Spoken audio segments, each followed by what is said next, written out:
sin más, pues comenzamos, ¿no? Sé que este es un tema pues de interés para muchos. Entonces, vamos comenzando. Nuevamente agradezco a Patti su presentación y su introducción.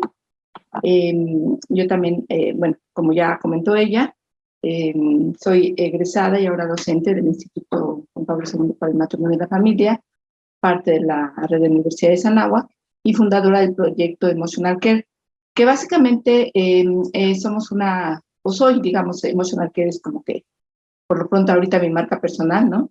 Que es una escuela para padres con enfoque preventivo y donde nuestra mayor preocupación es justamente, como ya Patti comentaba, es la prevención temprana de conductas de riesgo psicosociales y adicciones. Vamos a ver en este tema a qué nos estamos refiriendo con esto.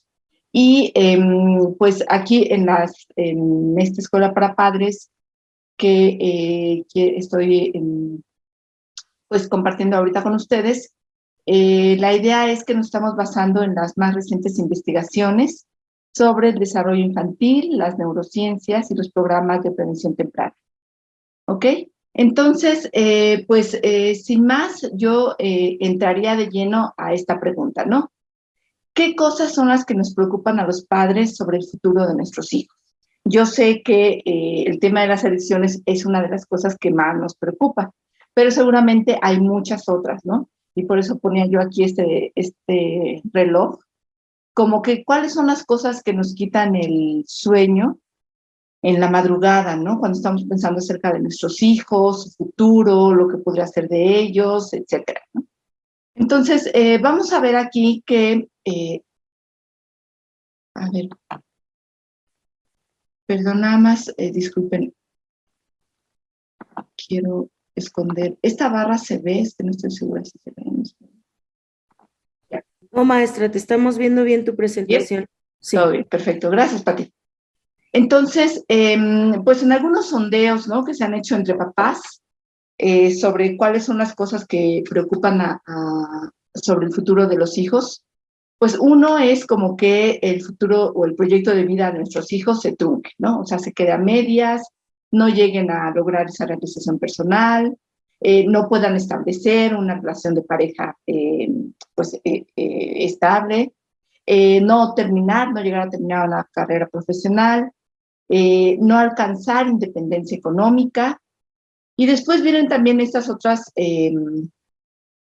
temores, digamos, que tienen que ver con actividades sexuales sin protección que pudieran llevar a embarazos no deseados, trastornos de la alimentación, que también es una preocupación muy común entre los papás de jovencitos y adolescentes. Obviamente el tema que nos ocupa hoy, que es el abuso del alcohol o las drogas, conductas autodestructivas como pueden ser las lesiones o autolesiones o ideaciones suicidas, que también es un tema pues alarmante porque ha incrementado muchísimo. Y también esta parte de las conductas antisociales o delincuenciales. Entonces, si se fijan, pues es una amplia gama donde el abuso de alcohol y drogas, que es el tema de hoy, pues es realmente como que solamente una parte de muchas conductas que de manera general se conocen como conductas de riesgo o riesgos psicosociales. ¿Y por qué los quise mencionar? A pesar de que el título de nuestro webinar de hoy solamente hablamos de adicciones. Pues justamente porque la problemática que tiene que ver con los riesgos psicosociales es mucho más amplia, pero hay un factor en común. Es decir, muchas de estas conductas de riesgo o riesgos psicosociales que estoy mencionando en este momento tienen una misma raíz. Y por eso es que quise como que compartirlas con ustedes para que vayamos entendiendo cómo este tema de el alcohol y las drogas está como que íntimamente relacionado y va de la mano con un origen común que pues, se puede manifestar de muchas maneras. Entonces, tratando de entender un poquito qué es esto de las conductas de riesgo, pues básicamente las entendemos como acciones voluntarias o involuntarias que una persona realiza y que tienen consecuencias nocivas y que se presentan con más frecuencia entre los adolescentes. Dentro de estas conductas de riesgo, obviamente cae esta parte de las adicciones. Ahora, ¿por qué se presentan con más frecuencia entre los adolescentes? Pues hay varias razones, ¿no? Una de ellas puede ser por una necesidad de experimentar nuevas sensaciones. ¿Por qué muchos jóvenes se involucran en este tema de el alcohol, el cigarro, las drogas, pero también otras actividades que a veces son, que implican ciertos riesgos, ¿no? Como que estas que nos causan mucha adrenalina, que pueden llegar hasta poner en riesgo la vida muchas veces, pues es porque hay un deseo de parte del joven de experimentar, de vivir, de sentir cosas diferentes, de situaciones que a veces nos exaltan, ¿no? Y nos hacen justamente sentir emociones nuevas o nos hacen sentir vivos, ¿no? Como muchos dicen, ¿no? Aventarnos en el bungee, cosas así bien extremas, que uno dice, hijos, mano, ¿cómo les gustan a estos chavos? Pues sí, porque es este tema, ¿no? De experimentar nuevas sensaciones. A veces también lo que motiva a los jóvenes a estas conductas es la presión de los pares y la búsqueda de pertenencia. ¿Qué quiere decir esto? Que pues nos involucramos en grupos de amigos, donde muchas veces se empiezan a retar, ¿no? A ver, ¿a qué no te atreves, no? ¿Y a qué no te atreves a brincar? ¿Y a qué no te atreves a manejar esta velocidad? ¿Y a qué no te atreves a tal cosa, no? Entonces, con tal de pertenecer a veces a estos grupos, pues es que los chicos se sienten retados a involucrarse en ciertas conductas, ¿no? Muchas veces también puede ser por identificarnos con ideas opuestas a las de los padres. Tenemos que recordar que la adolescencia es una época donde el joven está buscando su propia identidad, ¿no? Entonces, si toda la vida sus papás le dijeron que había que comportarse de tal o cual manera, pues a la hora de empezar a buscar su propia identidad, muchas veces ellos se sienten tentados justamente a hacer lo contrario de lo que siempre les dijeron, ¿no? O sea, justamente es hacer lo opuesto de lo que siempre se les dijo, pues porque justamente ellos están buscándose a sí mismos, ¿no? Y están retando las ideas, los valores, las recomendaciones que sus papás pues les han dado durante toda la vida. Aquí mismo entra esta necesidad de transgresión en el proceso de autonomía, ¿no? O sea, yo joven, yo adolescente, estoy buscando o tratando de descubrir quién soy yo. Y entonces, en esta necesidad de diferenciarme de mis padres, de mi familia, de lo que me enseñaron, pues muchas veces el joven se atreve, ¿no? A transgredir justamente pues lo que siempre se le inculcó. Puede ser también por una dificultad para postergar la recompensa. Es decir, si hay algo aquí, por ejemplo, ¿no? La parte del alcohol, de las drogas, que en un momento dado a lo mejor me causa cierto placer y yo soy una persona a la que me cuesta trabajo manejar esta parte de postergar la recompensa o postergar la satisfacción, ¿no? Entonces, de alguna manera, mi impulsividad, ¿no? El ser impulsivos, que es muy común también de los adolescentes, me va a llevar a involucrarme en este tipo de conductas o de situaciones, ¿no? Y eso va asociado también a que muchas veces los jóvenes les cuesta trabajo como medir las consecuencias de los actos, de ciertos actos. Pero esto no es solamente porque sean impulsivos o porque sean inconscientes, ¿no? Hay una razón fisiológica y es que su cerebro está todavía madurando y hay una parte dentro de nuestro cerebro que es como que el freno, eh, el que nos ayuda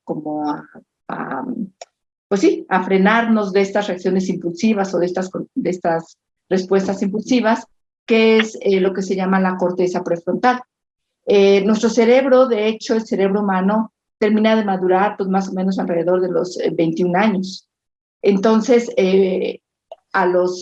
por eso en algunos países la mayoría de edad es hasta los 21 años, justamente porque se considera que una persona ha logrado esta madurez. Lo que quiero explicar con esto es que el joven o el adolescente antes de esta edad, pues tiene una cierta naturaleza impulsiva y no es porque pues, simplemente así quiera hacerlo, sino porque físicamente su cerebro todavía no alcanza esa madurez donde en esta corteza prefrontal que les comentaba es donde reside mi capacidad de frenarme, mi capacidad de autorregularme o autocontrolarme. Entonces, todavía el cerebro del adolescente no tiene plenamente desarrollado ese freno, ¿no? Y una sensación de invulnerabilidad. Esto es un poquito como un resabio, diríamos, del pensamiento mágico. Todos los niños, conforme van creciendo, o más bien de pequeños, todos hemos pasado por una etapa de pensamiento mágico, ¿no? La sensación de ser invulnerables es como un resabio de eso. ¿Qué quiere decir? Que los jóvenes a veces les decimos, ¿no? Oye, no, pero es que mira, fíjate en tu cuate cómo ya le pasó tal, ¿no? O sea, ya tuvo relaciones y pescó una infección o a lo mejor tu cuate se metió quién sabe cuántas cosas y ya se enganchó en las drogas o este otro que pues manejó estando tomado y ya ves lo que le pasó, ¿no? Deshizo el coche. Y entonces nosotros nos podemos cansar, perdón, de ponerles todos los ejemplos acerca de lo que les puede pasar, pero ellos que nos dicen, no, pero a mí eso no me va a pasar, ¿no? O sea, esa sensación de que a mí no me va a pasar. Y es muy lógica, ¿no? O sea, es como todo eso que estamos hablando es como algo muy propio de la edad de la adolescencia. Bueno, efectivamente, ¿no? Hablando de cuáles son estas situaciones que podrían llegar a truncar el futuro de nuestros hijos, sí, según las estadísticas, hay 3 situaciones con más frecuencia son las que se interponen truncando el proyecto de vida de los jóvenes. Uno es el consumo de alcohol, el primer lugar, el otro es el consumo de drogas y el tercero son los embarazos tempranos, ¿sí? Entonces, muchas jóvenes pues tienen que cambiar su proyecto de vida porque se embarazan o muchos muchachitos también que dejan embarazada a la novia, pues también ahí tienen que empezar a tomar decisiones, ¿no? Diferentes por estas situaciones. El tema que nos ocupa ahora, pues básicamente tiene que ver con estas conductas de riesgo en las que entran, como les decía, el alcohol y las drogas, ¿no? Entonces, como temor, pues por supuesto que es un temor real, porque vamos a ver aquí, les voy a compartir algunas estadísticas sobre cómo está la situación aquí en México. Y bueno, el primer dato que les doy es que la edad de inicio del consumo de bebidas alcohólicas ha disminuido y sigue disminuyendo. En una encuesta del año 2016 y 17 sobre consumo de drogas, alcohol y tabaco, pues lo que se ve es que los niños están empezando a consumir alcohol a partir de los 10 años. Entonces, fíjense, más adelante les voy a comentar esto, ¿no? Pero la mayoría de las veces, o muchas veces durante mucho tiempo, pensamos que este tema de la prevención de adicciones era algo propio de la adolescencia, ¿no? Que allá cuando empezaban en la secundaria o a lo mejor hasta en la prepa, pues ya les iban a empezar en la escuela a dar algunas pláticas sobre el tema. Y pues nos estamos dando cuenta que no es un tema ya de adolescentes, es un tema de niños desde los 10 años. Y fíjense, otro dato alarmante. En el caso de las mujeres, este consumo de alcohol se ha incrementado hasta el 250% entre mujeres de 12, o sea, prácticamente niñas, de 12 a 17 años durante este periodo del 2011 al 2016. Lo que se ha visto a nivel mundial es que conforme avanza el tiempo, estas edades van disminuyendo. Ese es en el caso del alcohol. Hablemos ahora en el caso de las drogas. Lo que se ha visto de este lado a la izquierda en la pantalla es que lo que muchas veces se dice es que el cigarro y el alcohol son la puerta de entrada a otro tipo de drogas más, lo que se dice drogas duras, ¿no? Entonces, la combinación entre alcohol y cocaína se ha convertido tanto en México como en Estados Unidos, realmente en un problema de salud pública. Hay que recordar que en México, por muchos, muchos años, fue un país de paso, de tráfico de drogas. Pero de unos años para acá, el endurecimiento de las medidas de control de la entrada de drogas en los Estados Unidos, pues lo que ha hecho es que la droga ya no pase o pase cada vez menos. Entonces, México ya no es solamente un país de tráfico o de tránsito, más bien, sino también se ha convertido en un país de consumo. Y esto, pues, lo vemos en estas estadísticas. Ahora, brevemente porque, pues, obviamente, todos estos temas de adicciones y prevención, pues son temas que nos podrían llevar, pues, horas completas, ¿no? ¿Qué se entiende por adicción o qué es la adicción? Hay una definición de parte de la Organización Mundial de la Salud donde se le cataloga como una enfermedad. Es una enfermedad que, digamos, que ataca, el órgano que ataca es el cerebro y que está íntimamente relacionada con las emociones. O sea, es una enfermedad del sistema nervioso central, donde reside el cerebro, íntimamente ligada con las emociones.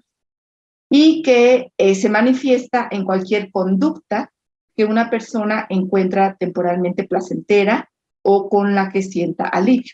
Entonces, fíjense, aquí podemos empezar a desmenuzar, ¿no? Es cualquier conducta. Ni siquiera estamos hablando propiamente de sustancias, porque lo que se ha visto es que prácticamente el ser humano nos podemos convertir o hacer adictos de cualquier cosa. De alcohol y de drogas y de cocaína y de sustancias, pero también de actividades, de las compras, del juego, del sexo, de las redes sociales, de los videojuegos, de los alimentos, también los podemos utilizar. Siempre que estemos utilizando una sustancia o una conducta para buscar placer o para sentir alivio de alguna y que tenga un rasgo compulsivo que nos cueste dejarlo y que aunque después, como dice el párrafo de abajo, ¿no? A corto plazo sintamos ansiedad porque nos falta y a largo plazo tal vez nos demos cuenta que nos está causando consecuencias negativas, pero que aún así no queremos renunciar a ello, de alguna manera estamos involucrados ya en una adicción. Mientras exista el ansia y el alivio, con consecuencias negativas de largo plazo y dificultad para renunciar a ello, existe una adicción. Entonces, por eso ahora se habla de que la gama, digamos, de las adicciones es muy amplia. Toda esta parte, por ejemplo, que preocupa actualmente mucho también a la adicción a las pantallas, ¿no? ¿Qué son las pantallas? Pues las computadoras, los teléfonos, las tablets y todo lo que ahí consumimos, también ahora se está considerando ya como una adicción, ¿no?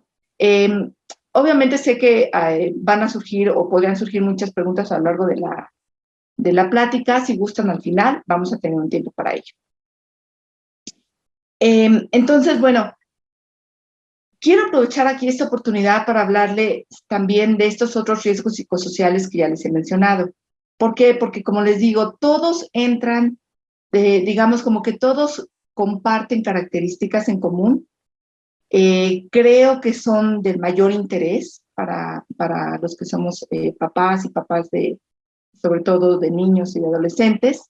Y la tercera razón por la cual quiero compartirlos, como ya les comentaba, es porque la mayoría tienen un origen común. Entonces, estos otros riesgos psicosociales de los que les quiero hablar, uno son los trastornos de la alimentación, que también pues van en aumento, sobre todo entre preadolescentes, adolescentes, y sucede, el fenómeno es igualito que el que les comentaba con el alcohol y las drogas, de que ha ido disminuyendo con la edad, ha ido disminuyendo. En este caso de los trastornos de la alimentación, pues tiene mucho que ver obviamente con la apariencia, con el deseo de los jóvenes de verse bien, o de las jovencitas, de verse bien, de verse guapas, de verse delgadas, y mucho fomentado, obviamente, por las redes sociales, ¿no? O sea, las redes sociales juegan un papel muy importante en esto, justamente, pues porque en las redes sociales todo es apariencia, ¿no? O sea, todo es cómo nos vemos. Entonces, igualmente, la Organización Mundial de la Salud tiene una clasificación o una definición para los trastornos de la alimentación, especialmente la anorexia y la bulimia. Y fíjense, otra vez, el componente común es que es algo que tiene que ver con las emociones. Se clasifican con un trastorno emocional y del comportamiento que derivan en procesos depresivos por falta de autocontrol. En los últimos 20 años estos desórdenes se han incrementado en un 300% tan solo en México, principalmente en jóvenes de entre 13 y 18 años de edad, ¿no? Entonces, pues nuevamente, ¿no? Lo que les comentaba acerca de las edades que van disminuyendo. Destacan, obviamente, dentro de los trastornos de la alimentación, la anorexia nerviosa, la bulimia y el comer compulsivamente, que es los famosos atracones, ¿no? Entonces, a veces nosotros podríamos pensar, no, pero ni yo, ni mi familia, o ni mi hija o mi hijo padecen de esta, propiamente de lo que se llamaría más anorexia o bulimia. Pero ¿qué tal estos comer compulsivamente, no? A veces lo utilizamos y muchas veces con más frecuencia las mujeres como una manera de aliviar nuestras emociones, ¿no? Entonces, es hasta visto hasta en las películas, ¿no? O sea, la que tronó con el novio, la que se peleó con la amiga, la que no pasó el examen de la universidad. Entonces, pues ahí los vemos, ¿no? Sentados en la tele, viendo sus series de televisión, con un tarro enorme de helado, ¿no?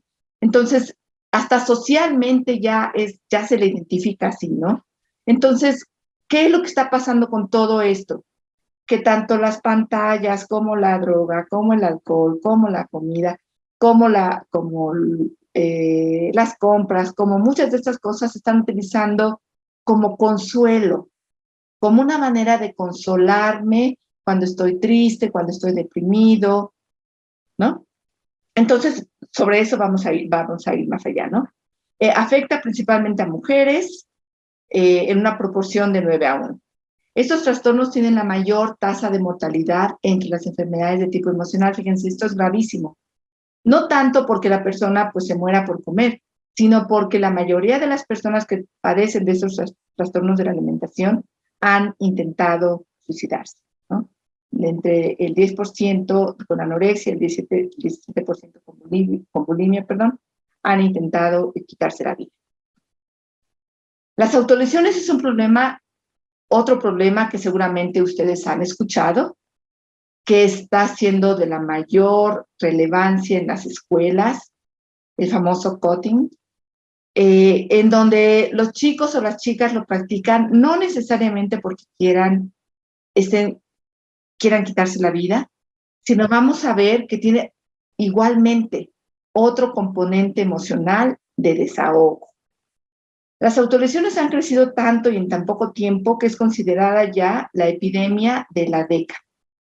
El 30% de los adolescentes entre 12 y 18 años se cortan. Fíjense, o sea, estamos ya rayando, ya no ni siquiera en adolescentes, son preadolescentes o niños quienes están cayendo en todos estos tipos de conductas, ¿no? Y nuevamente es una problemática que se presenta con más frecuencia entre las mujeres. Autolesionarse es a menudo una forma de comunicar. Muchas veces se considera que es, mira, es que este chavo, esta chava que se corta, porque a veces hasta decimos, no, pues es que si realmente quisiera hacerse daño, pues ya se hubiera suicidado. No, lo que pasa es que quiere llamar la atención. Y a veces con eso minimizamos o descalificamos el problema. Pero en realidad lo que este jovencito o esta jovencita está tratando de hacer es que quiere comunicarnos algo. Es la forma de expresar algo que no se sabe cómo decir. Porque fíjense, lo que muchos de estos chicos lo que dicen es que al cortarse y al experimentar este dolor físico, en realidad lo que están tratando es de aliviar su dolor emocional. O sea, ellos dicen, es más manejable el dolor físico que el dolor emocional. Entonces, cuando los chicos sienten una emoción negativa, tristeza, dolor, angustia, ansiedad, depresión, rechazo, etcétera, que no saben cómo manejar, el corte les provoca un dolor físico que distrae y deriva su atención, apartándolos de este dolor emocional. Entonces, básicamente, les repito, quise compartirles todo esto de riesgos psicosociales dentro de los que entran, perdón, por supuesto también las adicciones y el uso de sustancias, porque todos comparten este componente de dolor emocional. Y todas estas conductas comparten el mismo componente de actuar como reguladores emocionales. Es decir, si yo me estoy sintiendo triste, si yo me estoy sintiendo sola, si yo me estoy sintiendo rechazada, si yo me estoy sintiendo angustiada, acudo a alguna de estas conductas, al cutting, a la comida, al alcohol, a la droga, etc. Ahora, no es, bueno, quise incluirles esta parte de lo que no funciona porque, pues seguramente también nos estaríamos preguntando, ¿no? Bueno, y ante esta situación que muy seguramente ustedes la conocen o la han escuchado de cerca o es parte de las cosas que les preocupan, ¿no? Como papás, ¿qué es lo que, les voy a hablar obviamente de lo que sí funciona, pero también les quiero hablar de lo que no funciona. Lo que no funciona hacer, ¿no? Lo que no funciona ante cualquiera de estas situaciones que hemos visto son sermones unidireccionales. ¿Qué es eso? Pues que yo soy el papá y como tenemos aquí este muchachito, ¿no?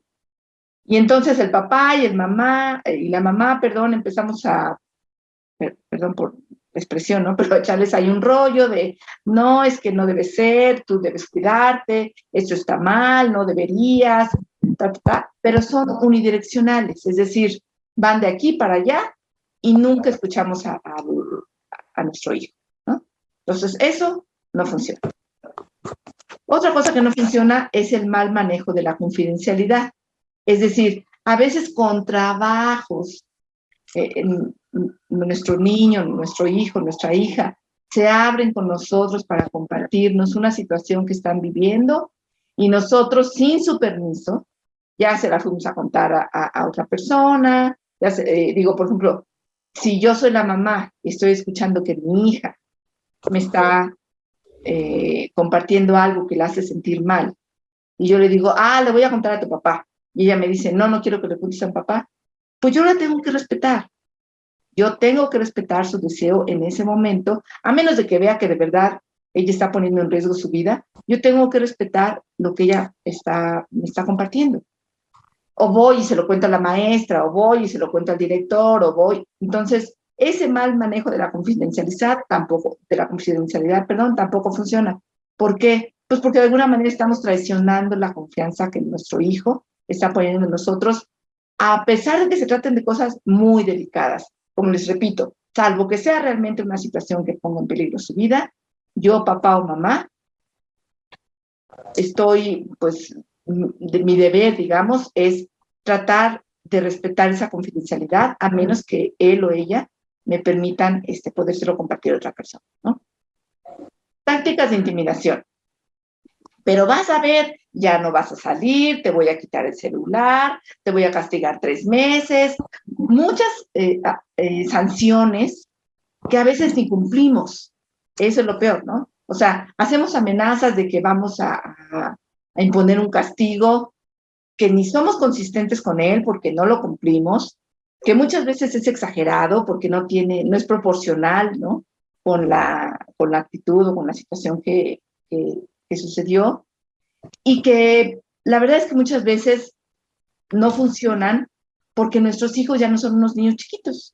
Entonces, por supuesto, el reto de el ejercer la disciplina con nuestros hijos de acuerdo a la edad pues es enorme, ¿no? Es algo que yo sé que a muchos papás nos angustia mucho, porque decimos, bueno, mientras están chiquitos, aquí me los traigo, ¿no? Pero ya cuando crecen, tenemos que buscar maneras nuevas de ejercer esa disciplina con nuestros hijos. Por supuesto que sí tenemos que poner, perdón, estos límites y estas sanciones o consecuencias a esos límites. Pero muchas veces estas tácticas de intimidación exageradas pues no funcionan, ¿no? Entregas aisladas de información. A veces decimos, ay, no, pues yo, como no sé cómo abordar ese tema con mi hijo, voy a comprar un libro. Entonces le decimos así casi que bajita la mano, se lo ponemos ahí en el buró, ¿no? Cómo, no sé, el sexo riesgoso o cómo protegerse, ¿no? En relaciones sexuales, ¿no? O, digo, estoy exagerando, ¿no? Porque, o de las drogas, ¿no? Un folleto donde qué malas son las drogas o qué malas son las tal cosa.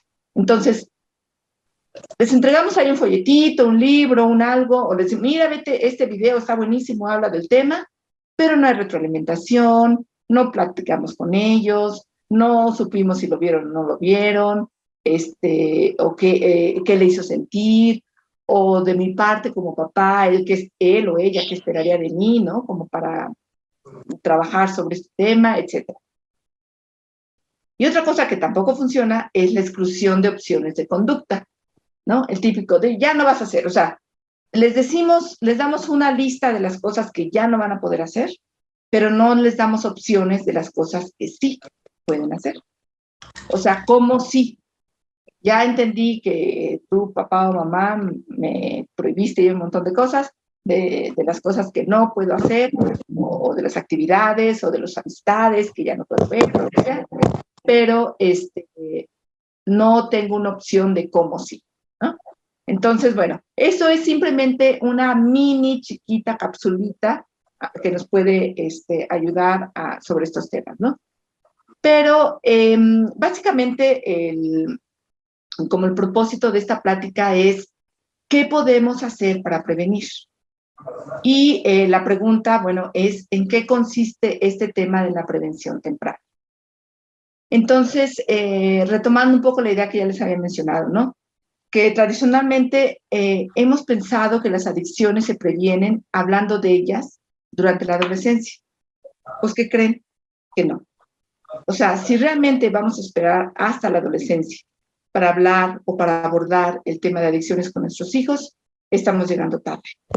Y esto está, pues, más que comprobado, porque la mayoría de los programas preventivos actuales o durante mucho tiempo fueron orientados a adolescentes y pues no hemos visto resultados. No se ha visto que la problemática mejore, no se ha visto que la problemática disminuya, ¿no? Entonces, esto pues ha sido un error. Las investigaciones más recientes señalan que es un error esperar hasta la adolescencia y que la mejor edad para comenzar con la prevención es durante la infancia. Ahora, pues aquí a lo mejor nos surge una gran interrogación, ¿no? Porque decimos, o sea, ¿qué quiere decir, no? Que desde chiquito le tengo que empezar a hablar de estos temas. Pues no necesariamente. Ahorita vamos a explicar cómo funciona. La manifestación de todas estas problemáticas efectivamente generalmente se presenta en la adolescencia, pero el origen se encuentra en la infancia. A eso nos referimos, ¿no? O sea, no se trata que desde chiquito yo me lo siente y le empiezo a decir, oye, mira, tienes 3 años, pero cuando crezcas va a llegar un momento en que te van a ofrecer un cigarro y tú tienes que decir que no. Suena hasta Landa, 2 buenas. Creo que por ahí hay un micrófono abierto. Una buena. ¿Pueden ayudar? 6 buenas, 3 malas. Ochis, 2 buenas, 2 malas. Malanda, 2 buenas, 2 malas. Hermosillo, 1 buena, 1 mala. Ábalos, 2 malas, 2 buenas. Sánchez, 3 buenas, 1 mala. Hay un micrófono abierto, por favor, ¿nos podrían ayudar? 1 buena. Jaime, 5 buenas, 1 mala. Marta Sánchez es la que lo tiene abierto ya, gracias.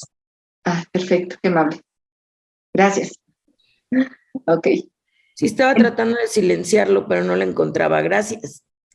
Gracias, Pati.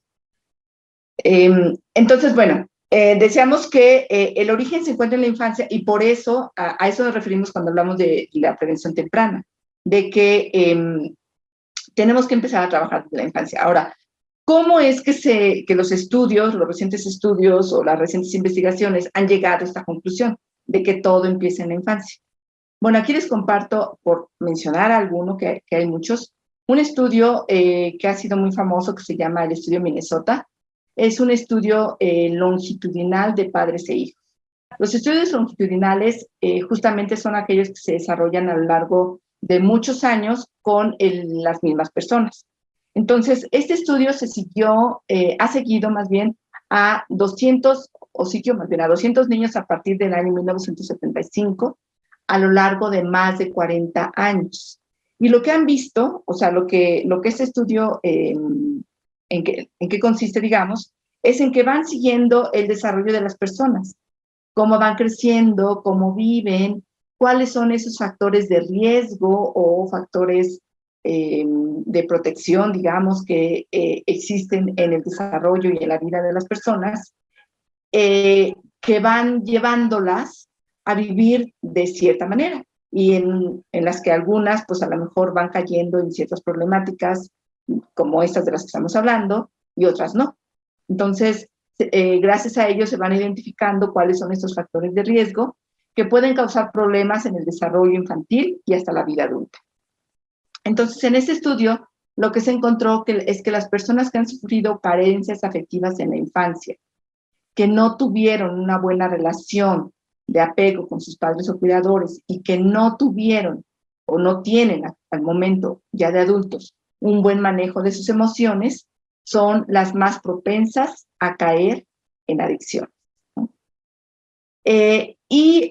Como les decía hace rato, ¿no? O sea, no es que desde chiquito yo me vaya a sentar aquí a mi niño y le vaya a empezar a echar un rollito acerca de, pues cuando crezcan y te ofrezcan un cigarro, tú diles que no, no. Sino es que justamente desde la infancia, con nuestras prácticas de crianza en familia, en la casa, en el día a día de lo que hacemos con nuestros hijos, vamos a ayudarles a ir desarrollando estas capacidades afectivas y emocionales que les permitan en el futuro no solo evitar las drogas o las adicciones, sino más bien que no las necesiten. ¿Cuál fue tu respuesta de esta? Ok, que lleguen justamente a no necesitar estas sustancias, ¿no? Aquí quise compartirles también otra investigación que es de este Instituto Nacional de la Prevención de las Drogas en Estados Unidos, que de aquí abajo. Y esta es la portada de un documento que ellos tienen en el cual pues yo he basado mucho de mi trabajo, que es justamente esto, ¿no? Principios de la prevención de abuso de sustancias desde la infancia temprana, fíjense. O sea que otro centro que se dedica mucho también a esta parte de la investigación infantil es el Centro del Desarrollo Infantil de la Universidad de Harvard. Y todos ellos coinciden actualmente, o sea, el consenso actual sobre la mejor etapa para prevenir es la infancia. O sea, tenemos que empezar a trabajar desde la infancia temprana, si es posible, o desde la infancia, antes de llegar ya, como les decía yo, a la adolescencia cuando ya es demasiado tarde. ¿Cómo funcionan estos programas preventivos? Bueno, básicamente, así por ponerlo de manera muy sencilla, es trabajando con lo que se llaman factores de riesgo y factores de protección. Factores de riesgo, pues son efectivamente todo aquello que identificamos como que puede propiciar una conducta de riesgo o una adicción. Y factores de protección son todos aquellos que los pueden prevenir o mejorar. Los programas preventivos funcionan tratando de disminuir estos factores de riesgo que son capaces de ser modificados. Hay algunos otros que no son modificables. Por ejemplo, también otro consenso generalizado en estos temas de prevención es que un factor de riesgo muy importante es la pobreza. No es definitivo, afortunadamente ninguno de estos factores son determinantes. Por eso tenemos que identificar cuáles son modificables y abocarnos a trabajar en ellos para modificarlos. Pero, por ejemplo, el de la pobreza, pues sí es un factor importante que puede ser modificado, pero no tan fácilmente, ¿no? Y se identifican otros factores como el ambiente familiar, por ejemplo. El ambiente familiar es otro factor. Lo interesante del ambiente familiar, y es lo que nos ocupa aquí, ¿no? Porque somos un instituto dedicado a la familia, es que lo interesante de la familia como factor de riesgo o factor de protección es justamente eso, que la familia puede ser un factor de riesgo, puede ser el lugar justamente donde se originen los problemas que nos conduzcan a las adicciones, o puede ser el principal factor de protección, donde yo, como papá, por las prácticas de crianza que yo, o por la manera de criar a mis hijos, de alguna manera los protejo de tal manera, o sea, les doy las herramientas que los van a proteger para que en el futuro mis hijos no caigan en estos problemas de conductas de riesgo o de adicciones. Fíjense, eso es lo bonito, lo hermoso, de veras, de trabajar con las familias. Porque ahí es donde la familia es justamente este factor que puede inclinar la balanza de un lado o del otro. Vamos a ver cómo. Entonces, con respecto a la prevención, se han hecho también una investigación extensiva acerca de cuáles son los mejores programas de prevención. Y como les repito, los que se llevan a cabo en las escuelas y los que se llevan a cabo en la adolescencia son los que menos éxito han tenido. ¿Cuáles son los que más éxito han tenido? Los que se llevan a cabo desde la infancia y con las familias. Entonces, existe un consenso generalizado acerca de que la familia es un factor importante para la prevención, lo que ya les decía antes, ¿no? En una revisión sobre los efectos de los programas preventivos no escolares, porque también esa es otra cosa.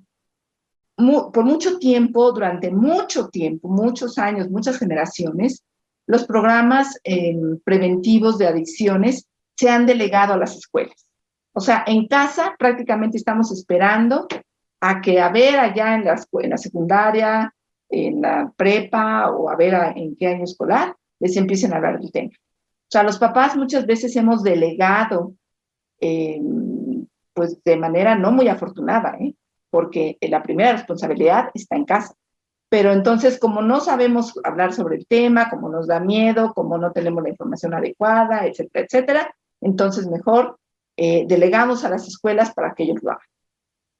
Pero bueno, como les comentaba, ¿no? En una revisión de muchos programas preventivos que no se imparten en escuelas y que tienen como objetivo reducir o retrasar el consumo de drogas en los jóvenes, lo que se ha concluido es que los programas más efectivos fueron los programas familiares. Entonces, por eso, lo más efectivo es trabajar con los papás, con las familias, desde la infancia. Dentro de los factores de riesgo que propician, ahora sí ya un poquito más abocándonos al tema de adicciones, que básicamente pues aquí lo estaríamos entendiendo como el abuso de sustancias, están el ambiente familiar conflictivo, las carencias afectivas y el dolor emocional, y la falta de regulación emocional. Entonces vamos a ir explicando cada uno. El ambiente familiar conflictivo, pues más o menos nos queda claro, ¿no? O sea, cuando hay una familia donde se vive violencia intrafamiliar o demasiada hostilidad, o, bueno, una familia donde en la misma familia hay uso de sustancias o algún comportamiento adictivo, obviamente es un factor de riesgo importante, ¿no? O sea, hay que recordar que los hijos aprenden de muchas maneras y la principal por el ejemplo. Entonces, si en casa tenemos la problemática del consumo de drogas, de alcohol o de algún comportamiento adictivo, pues ya tenemos un factor de riesgo importante. Otro factor de riesgo dentro de las familias es la supervisión ineficaz de los hijos en cuanto a sus actividades. Es decir, papás o mamás que ni cuenta nos damos dónde andan nuestros hijos, no sabemos con quién están, dónde están, a qué horas regresan, si nos dicen, si están realmente donde nos dicen que van a estar o no. Es otro factor de riesgo muy importante en el tema de las adicciones. Otro es la ausencia de normas y límites claros, que va de la mano también con la disciplina laxa, inconsistente o excesivamente severa. Actualmente, y esto es, como les digo, o sea, cada uno de estos puntos que hemos tocado, pues sería digno de horas, ¿no? De temas y de cursos, o de pláticas. Pero bueno, aquí lo estamos haciendo como muy rápido. La ausencia de normas y límites. Actualmente, muchas familias han caído desafortunadamente en este estilo parental permisivo, en donde tal vez muchos de nosotros crecimos bajo un estilo muy autoritario, ¿no? Todo eran reglas, todo eran normas, todo eran regaños, todo eran castigos, todo era y sin saber por qué, aparte, ¿no? Entonces nosotros crecimos y nos convertimos en papás y dijimos, no, yo no quiero que mi hijo crezca así, entonces nos fuimos al otro extremo, ¿no? Yo quiero que mi hijo sea feliz, que nada le preocupe, que nada le estrese, pero pues en eso no le hemos puesto a veces las normas y límites suficientes y necesarios. Muchas veces hemos crecido con la idea, o como papás hemos tenido la idea de que poner límites es frustrar a nuestros hijos. Y pues a veces sí, pero hay una frustración sana. Las normas y los límites lo que hacen es darnos un cauce. Son como las vías de un tren. ¿Por qué es tan dramático que un tren se descarrile? Pues justamente porque lo que lo dirige, ¿no? O sea, cuando un tren se descarrila, y más, por ejemplo, imaginemos un tren de pasajeros, digo, es dramático pues porque hay muertes, hay vidas, hay lesiones, o sea, ¿por qué? Porque lo que le da, lo que orienta, le da dirección a ese tren, pues son las vías.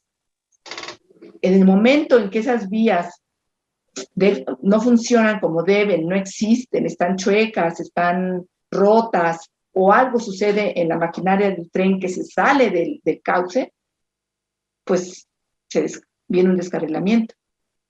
En la vida de nuestros hijos, las normas y los límites son esas vías. Es decirles qué podemos esperar de ellos, por dónde sí y por dónde no.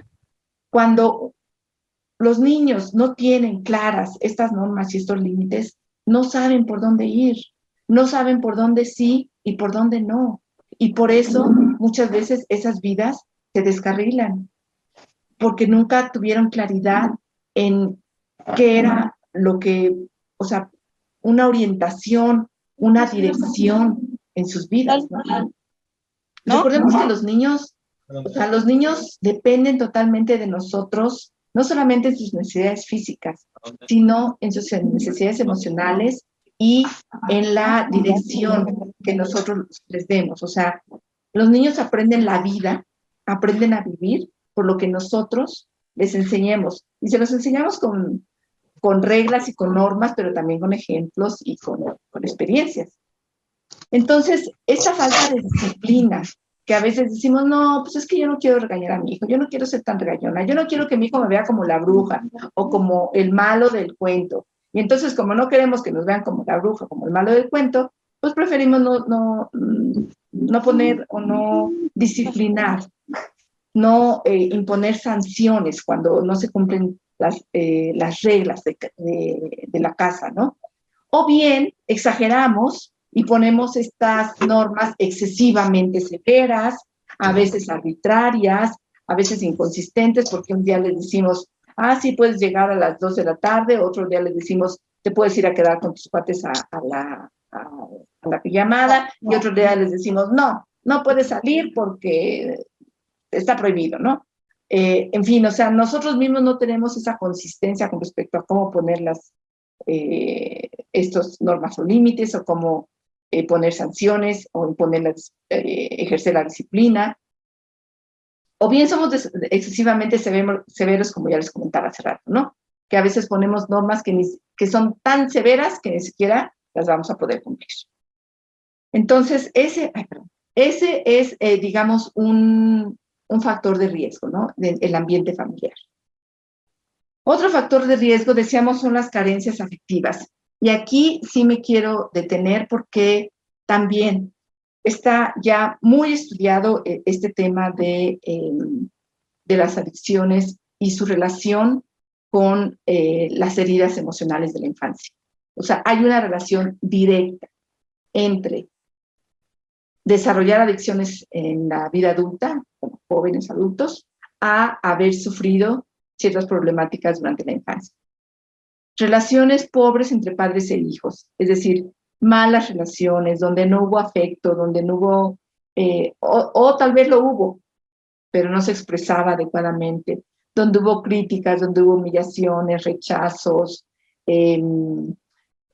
donde nuestros niños no se sintieron queridos, no se sintieron amados, no se sintieron vistos, no se sintieron aceptados, relaciones donde hay falta de apego, donde falta un vínculo de apego, relaciones donde hubo abandono físico y o emocional, porque recordemos que el abandono no solamente se da porque no estemos físicamente.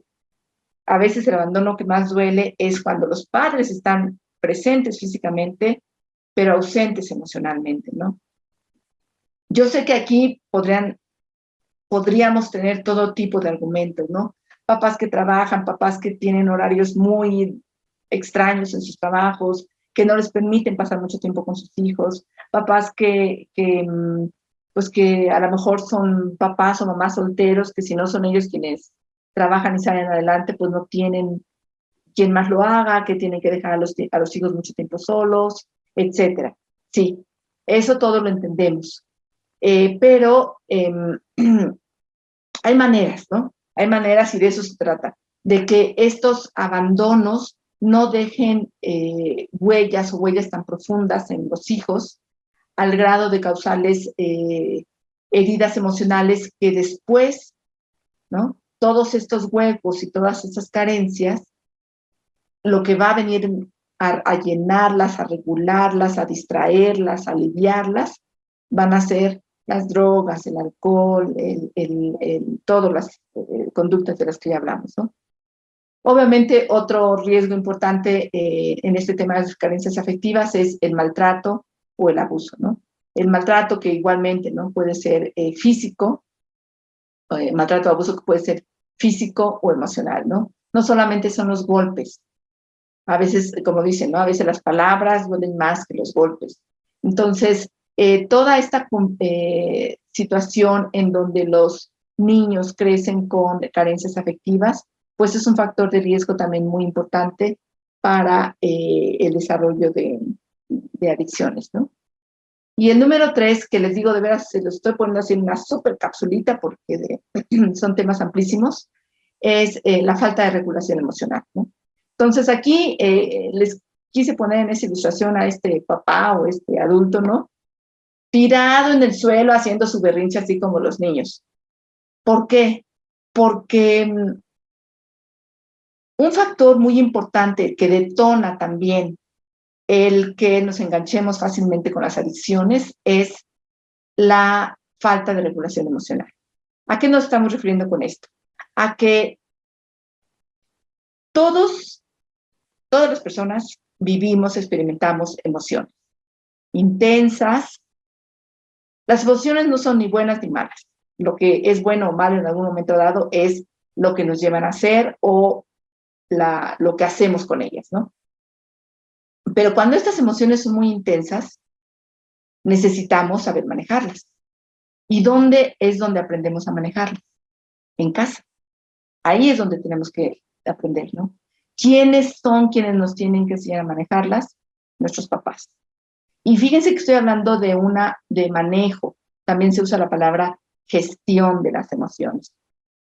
Ni siquiera estoy hablando de, bueno, aquí puse controlar, pero controlar a veces nos suena más a reprimir. No, las emociones no se reprimen. Y muchas veces lo que vivimos en casa es eso, que como papás no sabemos cómo manejar a veces nuestras propias emociones, pues menos vamos a saber cómo enseñar a nuestros hijos a manejar las de ellos. Entonces, lo primero que hacemos es reprimir. No llores, no te sientas triste, no es para tanto. Ay, si de veras quieres tener una razón para llorar, yo te la voy a dar, ¿no? Es lo que nos decían a nosotros en alguna época. Ni que fuera para tanto eso que te pasó, tienes que aprender a salir adelante, que estas cosas no te afecten, ¿no? Entonces, sobre todo las emociones de tristeza, de dolor, de angustia, que son muy comunes en los niños. ¿Por qué son muy comunes en los niños? No es porque sean niños débiles, es porque simplemente son niños que viven sus emociones, que necesitan que alguien los consuele, que necesitan que alguien los contenga, que necesitan que alguien les explique por qué se están sintiendo así, que necesitan que alguien les ayude a bajar esa intensidad de sus emociones y les enseñe cómo encauzarlas. Y todo eso lo necesitan, pues, de los papás. Pero si en los papás no lo encuentran y los papás lo único que hacen es reprimir, pues va a pasar lo que con la olla express, ¿no? Yo creo que todos tenemos esa experiencia de una olla express que tiene una valvulita. Entonces, por esa valvulita es por donde va saliendo toda la presión que trae la olla de todas estas emociones que a veces traemos. Pero cuando esa valvulita se tapa, pues ya sabemos qué va a pasar, ¿no? Explota y ya quedó todo el regadero por todas partes, ¿no? A veces es lo que nos pasa a nosotros y lo que queremos hacer con los niños. Cállate, no llores, no digas, no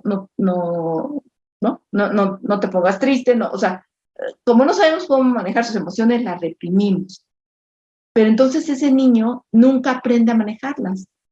Y cuando llega un momento, en donde algo truena, por decir algo, cuando falla esa valvulita, pues ¿cómo lo saca? Pues como vemos a muchos niños que hacen unos berrinches tremendos, que llegan a niveles que uno dice incontrolables, donde les cuesta mucho trabajo después regresar a un estado de calma, y eso lo hace el niño, pero lo hace el adolescente, pero lo hace el joven, lo hace el adulto. ¿Por qué? Porque es algo que nunca hemos aprendido. Entonces, si en casa nosotros mismos como papás no tenemos esa buena gestión de nuestras emociones, porque a la primera que se nos metió el del coche de enfrente, ya le estamos pues ahí llenando de improperios, ¿no? Nos bajamos, lo agredimos verbalmente, físicamente, ¿no? Pues nuestra propia regulación emocional es muy pobre. ¿Qué es lo que nuestros hijos van a aprender? Pues lo mismo.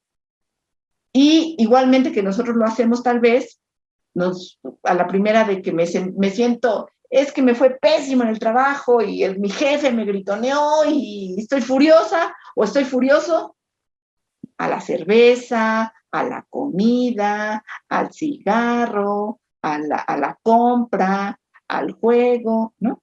Entonces, si se van fijando cómo va esta relación entre emociones no controladas y el tema de las adicciones. Entonces, la falta de regulación emocional está en esto, ¿no?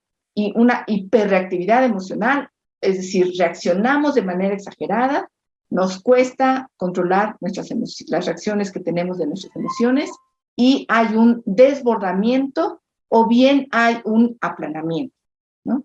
Entonces, o se nos desbordan las emociones porque pues nunca supimos cómo controlarlas, o fue tanta lo que aprendimos a reprimirlas que de plano ya no sentimos nada. Entonces, como dicen por ahí, ¿no? El que tiene sangre de atole. Si nos gritan, o sea, las emociones nos ayudan a reaccionar frente a las situaciones que la vida nos pone enfrente. Entonces, si alguien se me agrede, pues claro que me voy a enojar. Es una reacción natural y es de autodefensa, es para mi protección. Entonces también este aplanamiento emocional pues no me ayuda.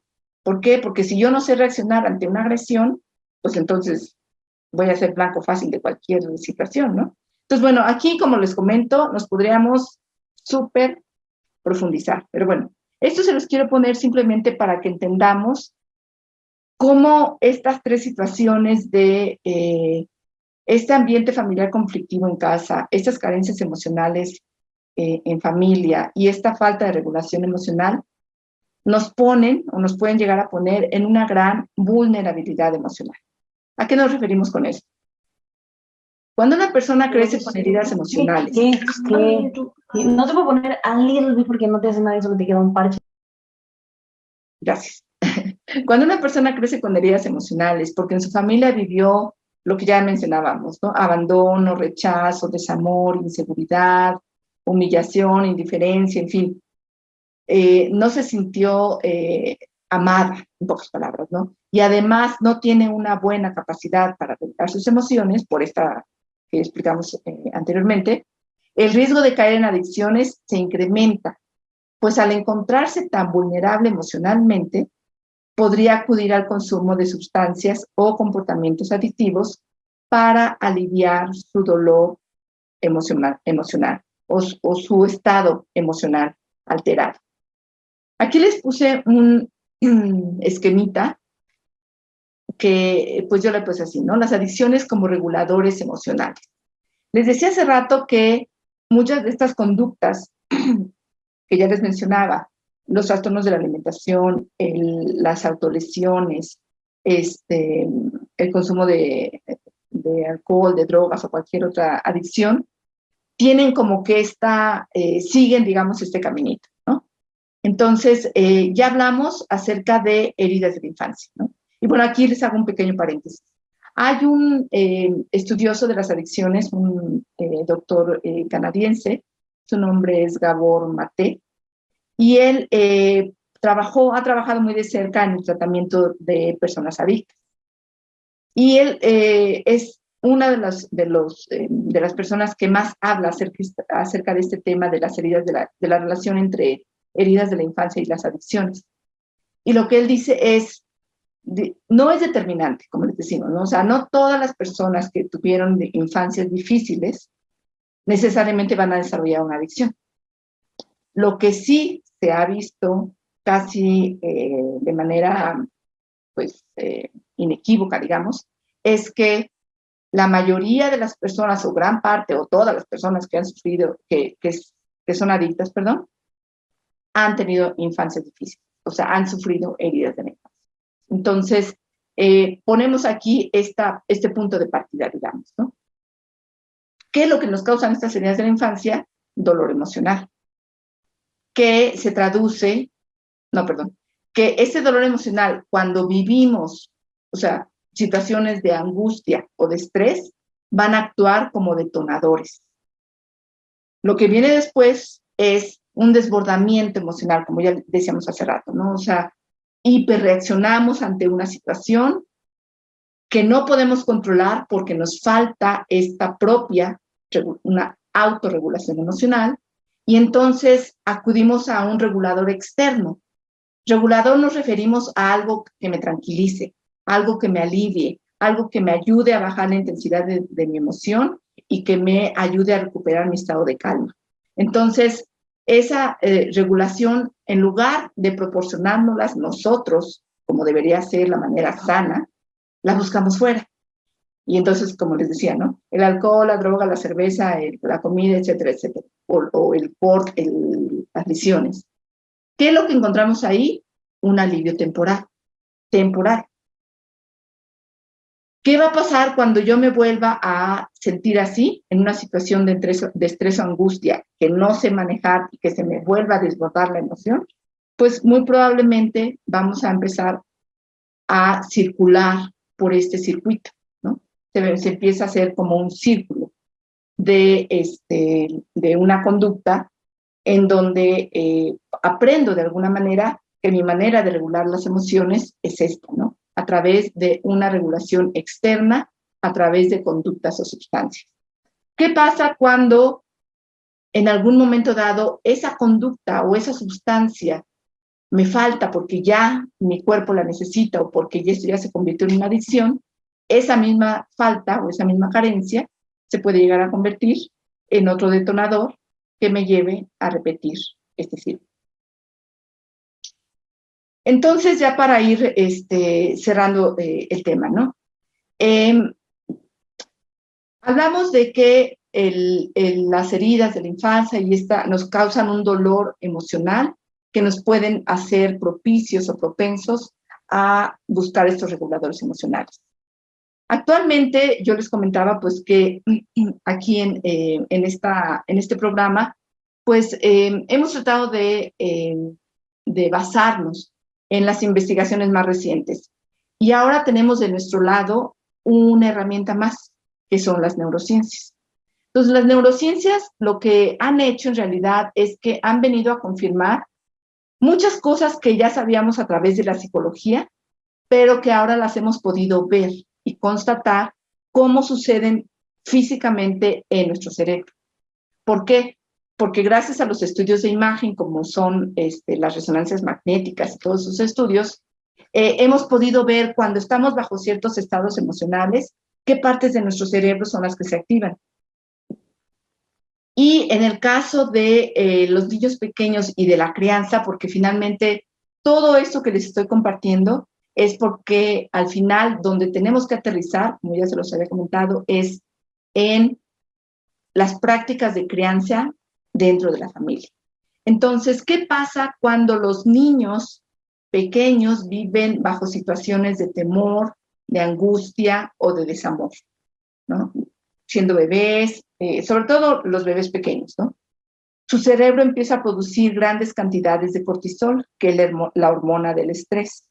Entonces, fíjense, no es solamente que un niño en casa se sienta abandonado, o se sienta criticado, o se sienta no querido, o se sienta rechazado. No es solamente un sentimiento que uno dice, bueno, pues sí, se siente muy feo sentirse así. No. Esto tiene un impacto fisiológico en su desarrollo cerebral. Por eso que ya decíamos hace rato, ¿no? De que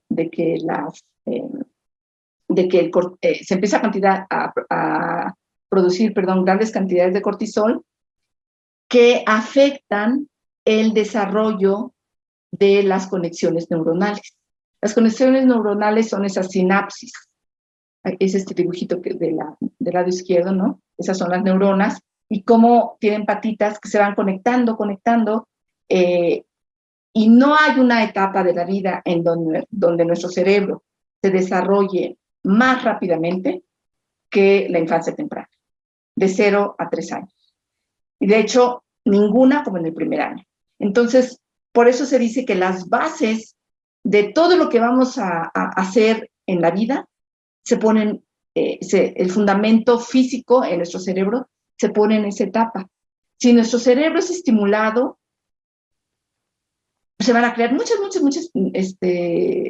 conexiones neuronales.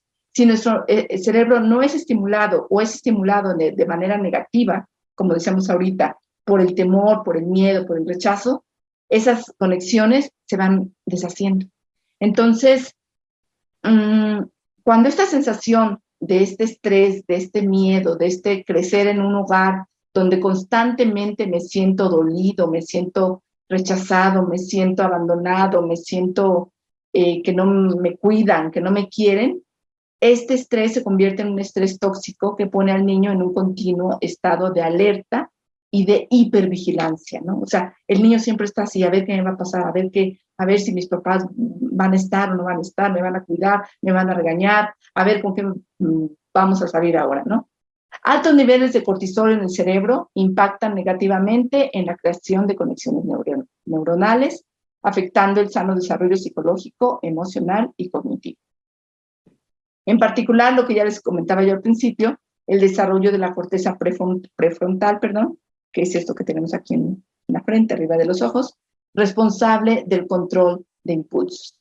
Entonces, si tenemos niños que nos hacen un súper berrinche y que decimos, bueno, este niño no se controla con nada, todo ese estrés que le está causando el simple hacer berrinche está de alguna manera impidiendo que esta corteza prefrontal, que es la que va a lograr el control de impulsos, se desarrolle adecuadamente. Entonces, ya para ir terminando, ¿no? Aquí, pues, algunas preguntas que seguramente alguna vez nos hemos hecho, ¿no? ¿Qué hace que un niño tenga éxito en la vida? ¿De qué depende que se convierta en un adulto feliz con buenas relaciones? Que vaya a la universidad y logre éxito profesional. ¿Por qué algunos pueden alcanzar sus sueños mientras que otros son menos afortunados? ¿Será cuestión de suerte? ¿O tal vez tiene que ver con el destino, el estatus socioeconómico, la inteligencia, el trabajo duro, la genética o la educación? O como decían los abuelitos, ¿no? Este hijo me salió bueno y este otro no. Entonces, la respuesta, pues yo creo que ustedes ya se lo imaginan, es que no. Que el éxito en la vida de nuestros hijos está en nuestras manos, desde el momento en que nacen. Y hemos de trabajar nosotros como papás en ellos todos los días. No es fruto del azar ni de la casualidad. Es decir, el que mi niño crezca con buena autoestima, sintiéndose a gusto con él, con su vida, capaz de establecer buenas relaciones. Y miren que lo último de lo que hemos hablado aquí es de tener buenas calificaciones y logros académicos. ¿Por qué? No porque no sea importante, claro que es importante, pero muchas veces como papás ponemos tanto énfasis en ello como si realmente fuera lo más importante en la vida. ¿Y saben qué? Que no. Es importante, pero no es lo más importante. Lo más importante es poderles dar a nuestros hijos esas capacidades o ese afecto, ese amor, ese desarrollo sano que les permita justamente todos esos logros, que les permita ser felices porque son capaces de lograr buenas relaciones, un buen desempeño, pero como una consecuencia. No es lo más importante que ellos tienen que lograr, ¿no? Y si, como decíamos al principio, si ellos logran librar estos obstáculos en sus vidas que representan las drogas, las conductas de riesgo y todas estas cosas de las que hemos hablado, pues ellos van a lograr la felicidad, construirse una vida feliz. Es lo que nosotros como papás tenemos que hacer, ¿no? Darle las herramientas para que ellos se construyan una vida feliz, no construírselas nosotros necesariamente, ¿no?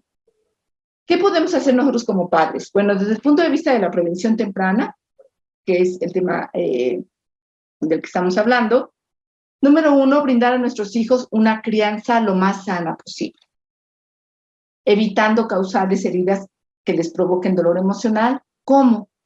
Sanando primero las nuestras, porque aquí es donde sucede, o sea, muchas veces decimos, bueno, pues es que claro, pues todo eso que nos están diciendo, pues ya nos han dicho. Hemos ido al colegio, a la escuela para padres, y nos han dicho que las prácticas de crianza, cómo deben ser y demás. Pues sí, pero ¿cómo vamos a poder darles a nuestros hijos lo que nosotros mismos no hemos tenido? ¿O cómo vamos a poder evitarles a nuestros hijos lo que nosotros mismos no hemos sanado? Entonces, primero, este primer paso, ¿no? Darles una crianza evitando dolor emocional, sanando primero nuestras heridas. Número 2, acompañarlos en la contención de sus emociones para que aprendan a regularlas, lo que ya explicábamos hace rato, mostrando nosotros mismos un buen manejo de ellas, ¿no?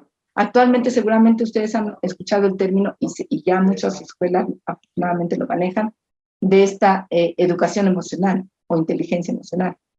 Pues sí, pero los primeros que nos tenemos que educar en ello somos nosotros, porque muchas veces a nosotros todavía se nos sobrepasa este tema del manejo de las emociones, ¿no? ¿Cómo lo vamos a lograr? Bueno, hay, obviamente, pues, yo como orientadora familiar les tengo una propuesta, ¿no? Trabajar en nosotros mismos y con nuestros hijos. ¿Cómo? Pues hay muchas maneras, hay muchos programas, hay muchas propuestas, ¿no? Yo aquí propuse estas 5 Cs, ¿no? Es lo que dice adentro del corazón, 5 Cs de la regulación emocional. Básicamente es trabajar en estos temas, ¿no? Conexión, confianza, corregulación, contención y conciencia. Rápidamente, ¿no? Conexión con nuestros hijos, siendo padres sensibles y responsivos. Trabajando en la confianza básica, dando a nuestros hijos la certeza de que cuentan con nosotros para protegerlos y responder a sus necesidades. Y con esto vamos a estar trabajando en lo que llamamos un refugio y base segura. La parte de la corregulación y la contención está más bien orientada a el trabajo con las emociones. Acompañar e interpretar las emociones de nuestros niños para que aprendan a reconocerlas y modularlas de manera constructiva. Contener sus emociones, permitiendo la expresión de ellas, ¿no? Como les decía yo hace rato, no se trata de reprimirlas, sino de aprender una manera sana de expresarlas, brindando consuelo y contención, el consuelo y contención que necesitan para que aprendan a regularlas. Y con estas 2 últimas Cs estaríamos, con corregulación y contención, estaremos, digamos, como que trabajando el tema de la corregulación emocional. Y la última C, que en realidad es la primera, que somos nosotros, es conciencia más 1. ¿Conciencia de quién? De nosotros. ¿Y el más 1 por qué? Pues porque son nuestros hijos más nosotros como papás. Hay una frase que tal vez hayan escuchado ustedes, perdón, del psicólogo Carl Jung, que dice, lo que no se hace consciente, se hace destino. O sea, lo que nosotros como papás no traemos a nuestra conciencia acerca de la forma en cómo estamos criando a nuestros hijos y por qué lo estamos haciendo así, y que muchas veces tiene que ver con la forma en cómo fuimos criados nosotros, y que a veces estamos trayendo lo mejor, pero a veces no. A veces traemos muchas heridas que no hemos resuelto y que simplemente las estamos repitiendo. A veces simplemente, por eso les puse yo aquí esta cadena, ¿no? A veces simplemente estamos creando cadenas de patrones intergeneracionales de crianza. ¿Por qué? Porque estamos repitiendo las mismas heridas y los mismos carencias y las mismas dolores que traemos nosotros con nuestros hijos. Y las vamos repitiendo de generación en generación. Entonces, una invitación, ¿no? ¿Por qué? Porque muchas veces pensamos que lo que tenemos que hacer es encontrarle a nuestros hijos las mejores actividades, invertir en los mejores muebles, en las mejores escuelas, en el mejor kinder, en los mejores juguetes, en lo más didáctico, en la mejor universidad. En lo mejor que puedes invertir es en ti mismo, para que tú aprendas o puedas mejorar o desarrollar tus habilidades parentales que necesitas para darle a tu hijo lo que él necesita. Y lo que en realidad él más necesita es a ti, en tu mejor versión de papá o mamá. En realidad, tus hijos no necesitan más que a ti mismo, dándoles o llevando a cabo buenas prácticas de crianza para tus hijos. Y ya para terminar, esta frase que me parece a mí pues contundente, ¿no? Es más fácil crear niños fuertes que reparar adultos rotos. Diríamos que es el principio de la prevención. O sea, es más fácil trabajar hoy en prevenir y más estas problemáticas de las que estamos hablando que intentar o querer reparar ya una vez que la problemática se presenta. Y pues con eso terminamos. Muchas gracias.